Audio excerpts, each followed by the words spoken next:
Okay, so hello everybody. You already know all the formats to all of these deck guides, but just for all of you who haven't been here before, I'll just give you a brief rundown. Basically, it's going to be 3 different parts: the overview of the deck, changes you can make to the deck to make it either better or cheaper or whatnot, and 3, the specific matchup. So without further ado, I'm just going to jump right into it. The overview of this deck. It is basically a deck that is very flexible, actually. You can go aggressively and go Whispering Woods and Soul of the Forest to try to get some early game minions on the board and swing at them with Savage Roar. Or it can be a defensive deck where you gain armor, and then when the aggressive deck builds up a board, you can Spreading Plague and swing the tides. And it can just be an all-round deck because you have Malfurion to give you better hero power and some free 1/5s or 1/5 taunts, or a 1/2 poison if you absolutely need it, but usually it's a 1/5 taunts. And you have the Ultimate Infestation to just refill your hand and give you a 5/5 and armor and do damage and deal with the board. And overall, this deck is quite good. It is mostly a control deck. Very infrequently will you be the aggressor, but it can do that. Usually it is a defensive kind of deck.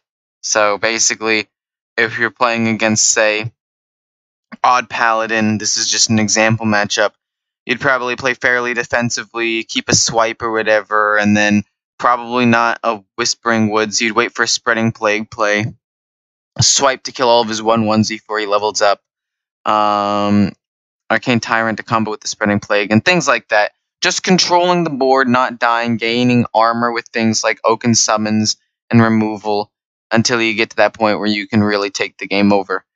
This deck's biggest weakness is games that drag on too long. Let's say they deal with your board a couple of times, because this deck is a kind of deck where you build up a big board all of a sudden, and then you try to surprise in the next turn because they can't deal with your big board.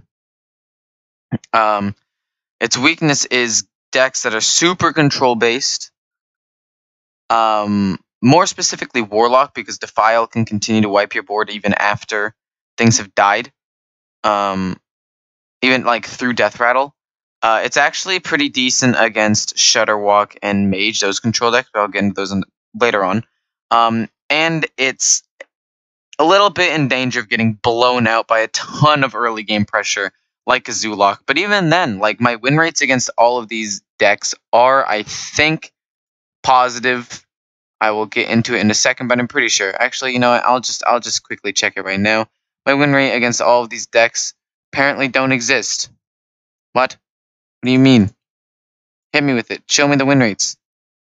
Okay, well, this is a little bit awkward. I will probably show you. Oh, no. Yeah, my win rates against Warlock are good. And same with Mage. And that is after a loss, which I will get into in a second. So, that's basically the overview of the deck. The next thing are changes you can make to the deck that could make it better or cheaper. So, a few things. I'm running a budget deck, and I've run the budget deck already, and you guys could definitely check that guide. I'll probably put one of those little cards in the top right corner. Never really done that before, but let's see here. I'm probably going to do that. It's going to be a link to my budget deck guide, but if you don't have time to look at that one, I'll just basically run it down for you. Instead of Malfurion, I run a Naturalize in this budget deck because it's cheap, and it can help you combo off. Like if you have Savage Roar, Power of the Wild to pump everything up, you wouldn't have enough mana to remove something from the board all the time, but like a big taunt, you could just Naturalize it, and that can help you close out the game. Against some classes, or they like to have full hands, you could just Naturalize so they overdraw 1 or 2 cards, which could be very helpful sometimes, and they won't be expecting it. Instead of Ultimate Infestation, Ferocious Howl, you draw a card, you gain armor. You don't get the 5/5 taunt, but you gain potentially more armor, and it helps you survive a little bit more in the early game, so that's pretty helpful. Instead of Branching Paths, I run Landscaping to get 2/2/2 Treants, rather than the flexibility of the Branching Paths. And lastly, instead of Arcane Tyrant, I run Giggling Inventors, which actually, amazing card, and I'm tempted to actually put it in my deck over the Arcane Tyrant, or over maybe something else. I don't know, taking out an Ironwood Golem for it. I recently was discussing this with somebody in the chat of one of my videos, and they have pluses and minuses. Giggling Inventor can't be brought out by Oaken Summons and thin your deck out, where Oaken Summons can give you 6 armor and a 3/6 taunt. The Ironwood Golem can come out 1 turn earlier, and even though it's not, you can't attack with it all of the time, if he has a board of minions, the two 1/2 Divine Shield taunt minions that the Giggling Inventor makes, the 2 Annoyatrons, they can't really kill anything, but things hitting into an Ironwood Golem can kill it. But the Giggling Inventor gives you a wider board, so you can Savage Roar, more things to Soul of the Forest, more things to buff with Power of the Wild, Branching Paths, and etc.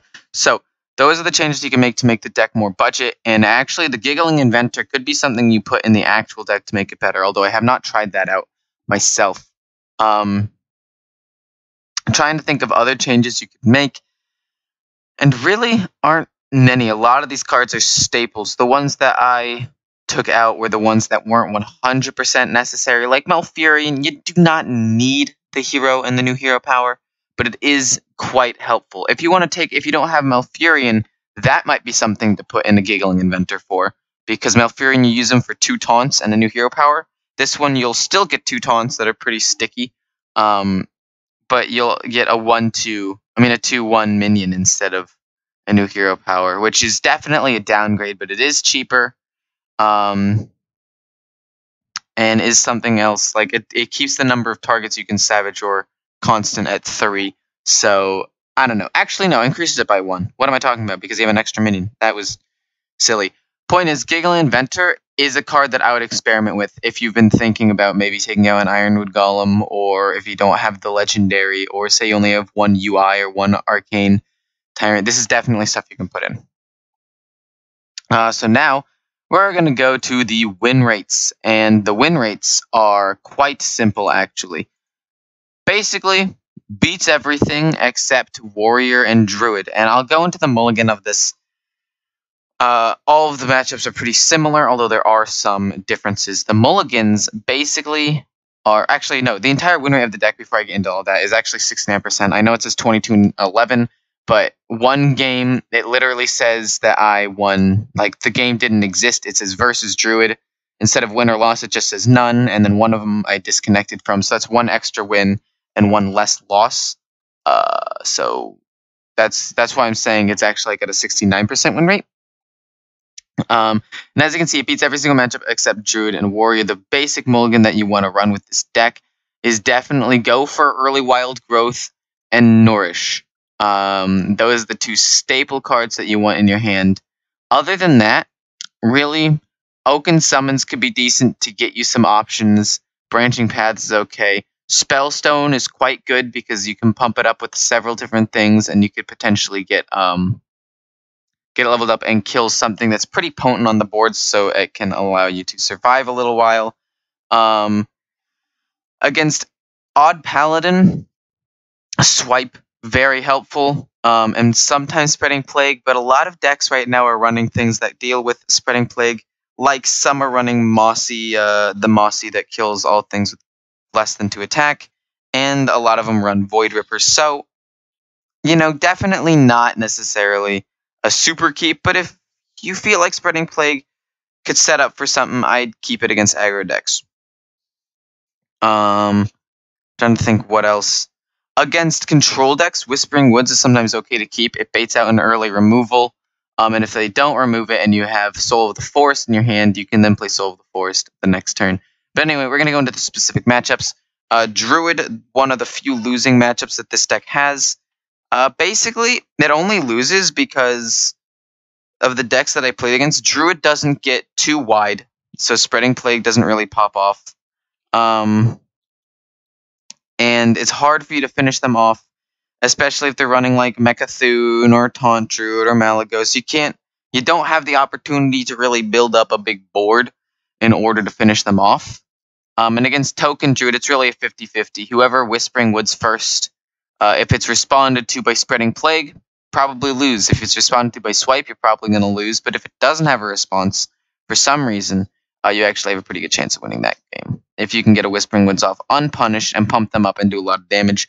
Other than that, unimpressive, lackluster matchup where you just kind of play hot potato, pass turn to turn, and whoever decides to play the Whispering Woods first will probably lose. Overall, I think it does not do well into the Druid matchup, personally. I think that it loses it pretty hard, but can potentially still win, especially if it's mirror match, or if they have even a kind of big board that you can get a decent Spreading Plague off in. Hunter is 1-0. Not a lot of experience against this bad boy, but I feel like it would be at least pretty decent. Against Death Rattle Hunters, sure, they can kill a lot of your Death Rattles, but a lot of the times they'll have a 3/3 up, an egg, a 2/2 dragon up, that will allow a couple of your 1/5 taunts to stick with Spreading Plague. Additionally, if you get a Whispering Woods, they don't want to be trading into your things. They'd rather be doing damage with their pretty powerful board. And then you can swing and punish them for that if you have like Savage Roar or something. Against Spell and Secret Hunter, it's not actually that bad. They play Spellstone the next turn, since you will probably have ramped up at that point. You can Spreading Plague in response, and it just stops them right in their tracks. And then they could respond with Rexar, but if they don't respond with Rexar, and they respond with like a secret that's an explosive trap, or what you assume is an explosive trap, you can Power of the Wild to pump them all up and give them enough health to where they live through it. Or just go super hard into the face and things like that. I feel like this matchup is actually pretty in favor of you. As for mulligans with this deck, probably wouldn't do anything special. Would probably just keep Wild Growth and Nourish, and then maybe an Oaken Summons or a Spellstone. Those are definitely some pretty good cards to keep. I'm going to go on to Mage now. Now, Mage is a little bit weird. Mage, let's see. I played a game and immediately disconnected from it. And I'm not counting that as a loss. If that, like... I think I might want to count it as a loss, but at the same time, I feel like it just doesn't count. So I'm, okay, no, still not counting as a loss. Had a brief time where I almost did for a second. But I joined into the game and immediately disconnected, so... Not including that, this deck is 2-0 against Mage. I think it's pretty good because Mage can usually only run, like, or only play, like, one removal a turn, unless it's turn 10 and they double Dragon's Fury, which, I mean, if they have both of them, more power to them, you're probably going to get smacked anyway. But they can only run one at a time, usually. So they wipe your board, you're left with a ton of 2/2 treants, and because of that, you know, you can swing for game the next turn, potentially, because you'll be doing damage throughout the game. You'll have 1 or 2 minions that stick on the board, and also, the 1/5s only get killed by Dragon's Fury if they high roll, so there are a lot of different things that you can do to, keep the board in your control. As for this one, honestly, I'd say Malfurion's pretty decent. If you run Giggling Inventor, it's pretty decent because of the Divine Shield. Still, Wild Growth, Nourish, Oaken Summons, those are the 3 that I keep on a pretty regular basis. Those are the staple 3, I'd say. Against Paladin, I don't know if I keep Spreading Plague into Paladin, but it's definitely like the only deck where it would potentially happen. It's the only deck where I would potentially keep Spreading Plague. Maybe Rogue, because Odd Rogue gets a pretty wide board itself. But I would actually keep Swipe against this deck, quite personally. And I don't know. I just personally would keep Swipe against this deck. Because it kills all the 1/1s the turn before he levels up. Other than that, I've only played 1 game into this matchup. I feel like it would be pretty good for you, but if they get Void Ripper, you'll lose. Well, you don't even necessarily lose, but you're probably going to lose. Next matchup is Rogue, 6-2. As I said, this matchup against aggro decks, this matchup shines. This deck shines. Spreading Plague, super good against it. It's like the only other deck that I might keep Spreading Plague into. Which is pretty nice. Against Rogue, a lot of things can't get over Oaken Summons. rogues, oftentimes, there's like, the Miracle Rogue might run Fan of Knives, but generally I think that they'll mulligan it because it's not a super high priority keep, and they won't know that you're running Token Druid. They might think you're running a more popular version. So Whispering Woods can also definitely pop off here.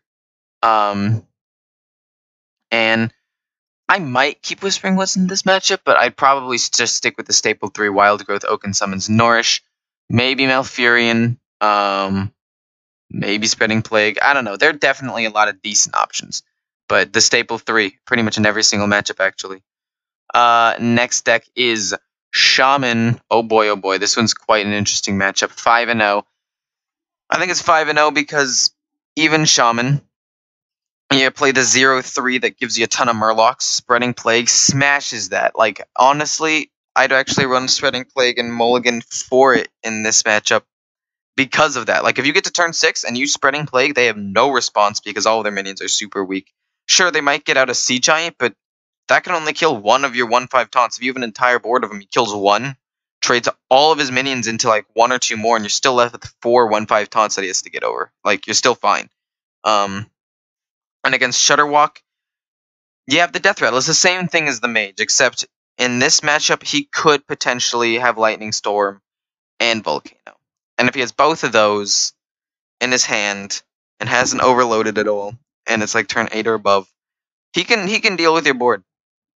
He can. Spreading, but if you have Spreading Plague and that, it actually is harder to deal with your board. So it can deal with a wide board and the Death Rattle, but if you have a ton of 1/5 taunts out there, it probably won't. Next is Warlock. This is probably one of the harder matchups, realistically. Defile smashes this deck because it kills your stuff, and then it could potentially kill your 2/2s that it spawns, especially if he does it correctly and has kills a 1/1, deals 1 damage to one of the 2/2s, and then defiles, and that wipes your board. Like with the 1/3 taunt, and he's able to do that, like say the 1/3 taunt's still out on the board. That actually works very well. But, that's not important because there's nothing you could really do against that. You just play the cards and hope he doesn't have that combo or plan it out correctly. Also, for Warlock, it's possible to, even if he doesn't, he defiles and then Hellfires and wipes the board that way too. But against Zoo, if you draw a Defile, it's pretty good. Malfurion is really good. Again, against an aggro deck, you can go counter aggro if he is not able to kill all of your 1/5s, which is quite nice. Same standard mulligan for this deck. Same with all of the other ones. And the last matchup is Warrior 1 and 2. I think that because of Warpath being a thing, and potentially wiping your board, that kind of sucks. That's why this matchup isn't very good. Also, Brawl, they just have a lot of ways of removing the board as well. Blade, Razor? No, oh my goodness, I can't. Blood Razor, that's the one, sorry.